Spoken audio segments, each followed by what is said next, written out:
ആരോഗ്യത്തോടെ ഇരിക്കാം. മികച്ച പരിചരണം ഞങ്ങളുടെ ഉറപ്പ്. Shoranur medical trust, Shoranur. Shoranur railway station നവീകരണം സമയബന്ധിതമായി പൂർത്തിയാക്കാത്തതിൽ ക്ഷുഭിതനായി divisional railway manager Arunkumar Chaturvedi.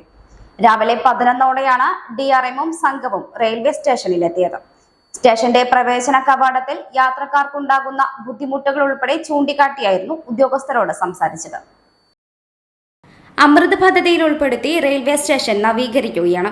പ്രവേശന കവാടം, പാർക്കിംഗ് ഏരിയ, വഴിവിളക്കുകൾ, മേൽപ്പാലം, വിശ്രമമുറികൾ, പ്ലാറ്റ്ഫോമുകളിലെ ലൈറ്റ് ഉൾപ്പെടെയുള്ള സൗകര്യം, പ്രവേശന കവാടത്തിൽ സൗന്ദര്യവൽക്കരണം എന്നീ പ്രവൃത്തികളാണ് നടക്കുന്നത്. മാർച്ചിൽ പൂർത്തിയാക്കാനായിരുന്നു നിർദ്ദേശമെന്ന് റെയിൽവേ അധികൃതർ പറഞ്ഞു. എന്നാൽ ഇത് പൂർത്തിയായിട്ടില്ല.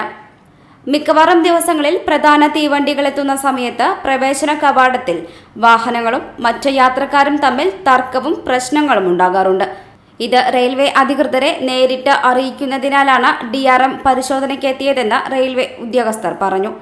പ്രവേശന കവാടത്തിലെത്തിയാൽ യാത്രക്കാർക്ക് സ്റ്റേഷനകത്തേക്ക് പ്രവേശിക്കാനുള്ള വഴി പോലും വ്യക്തമാകാതെയാണ് പ്രവൃത്തികൾ നടക്കുന്നത്. ടിക്കറ്റ് കൗണ്ടറിലേക്കും അതിനുശേഷം പ്ലാറ്റ്ഫോമിലേക്കും എത്തുന്നതിനും മിക്കവാറും യാത്രക്കാർ വലയാറുണ്ട്. മേൽപ്പാലത്തിന്റെ പ്രവൃത്തികളും വർഷങ്ങളായി നടക്കുന്നുണ്ടെങ്കിലും പൂർത്തിയാക്കാനായിട്ടില്ല. ഡെപ്യൂട്ടി ചീഫ് എഞ്ചിനീയർ ശ്രീകുമാർ ഉൾപ്പെടെയുള്ള ഉദ്യോഗസ്ഥരും DRMനൊപ്പം പ്രത്യേക വണ്ടിയിലെത്തിയിരുന്നു. ഫറോക്ക് വരെയുള്ള സ്റ്റേഷനുകളിലെ പ്രവൃത്തികൾ പരിശോധിച്ച ശേഷമാണ് DRM മടങ്ങിയത്.